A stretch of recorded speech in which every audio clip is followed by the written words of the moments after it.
One morning in the autumn forest, Pip decided he would build the largest food storage in the woods before the first frost. He was so energized by the idea that he ran to tell everyone he met. But as the days passed, Pip spent more time standing on a tree stump than he did searching the forest floor. He described his plans in vivid detail to Hazel the rabbit and Nutmeg the squirrel, soaking in their praise and nodding along as the birds cheered for his ambition. This illustrates a psychological glitch called the false reward loop. When you announce a goal, the social praise you receive triggers a release of dopamine. Your brain mistakes this win for actual progress, which trickles down and saps the motivation you need to actually do the work. For Pip, the loop was addictive. The bigger his promises grew, the better he felt, even while his actual progress remained at zero. He was winning the crowd, but losing the season. Talking about a dream provides the satisfaction of a finished product without the sweat of the process. It's an easy trait that leaves the work unfinished. By this stream, Elder Cobb, an old tortoise, sat watching the mouse's theatrical display. He waited for Pip to finish his speech before asking if the storage was actually built or if the food was gathered. Pip had no answer but a nervous laugh. While Pip talked, others were listening for more than just a story. Sly Corvin the crow realized that every time Pip bragged about a new seed patch, he was providing a map. The crow would simply fly to the coordinates Pip had just announced and take everything before the mouse even arrived. When the temperature finally dropped, Pip returned to his burrow to see the result of his months of talking. The shelves were bare. He had hundreds of compliments in his memory, but not a single nut in his pantry. Loudly announcing your plans doesn't just drain your internal drive. It hands your strategy to your competitors. It makes your success dependent on their mercy.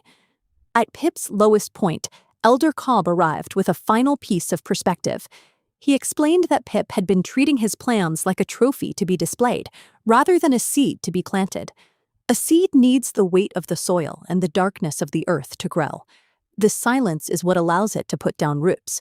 If you dig it up every day to show your neighbors how much progress you're making, the plant will never take hold. Pip realized he had been digging up his dreams for the sake of a few claps. That evening, he made a quiet promise to himself. He would stop trying to look successful and start trying to be prepared. This is the shift toward quiet determination. It's the moment you stop looking for outside approval and start finding satisfaction in the effort itself. The next morning, when Nutmeg asked Pip what he was planning, the mouse didn't climb the stump. He simply smiled, gave a polite nod, and kept walking toward the thicket. Without the hours spent performing, Pip found he had incredible time. He moved through the pre-dawn forest with a new kind of speed. He wasn't stopping to chat or look around for an audience. He was simply moving, gathering, and stacking. This silence hit Sly Corvin the hardest. The crow followed Pip for days, waiting for a slip-up or boast, reviewing the next food source. But Pip stayed quiet and stayed in the shadows. Eventually, the crow grew frustrated and gave up the hunt. When you stop leaking information, you protect your progress. Silence acts as a shield, letting you work without the interference of those who would rather steal your results than earn their own. Winter arrived with a sudden, freezing wind that turned the forest gray. For the animals who had spent the autumn talking about their grand plans, the reality of the cold was a brutal awakening. When Hazel visited Pip's den to see how he was faring, she was stunned. Every shelf was filled to the ceiling. There was no need for Pip to explain how he did it. The evidence was right there, in the organized piles of green and nuts. When the others asked for his secret, Pip didn't use the opportunity to gloat. He told them that he had almost starved because he loved the applause too much, and that he only survived once he learned to value the work more than the attention. Real influence isn't built by making the biggest announcements. It is built by the undeniable reality of what you have actually produced. Following Pip's example, other animals began to change their approach. Nutmeg spent more time digging and Mustine chattering. Young birds practiced morning flights.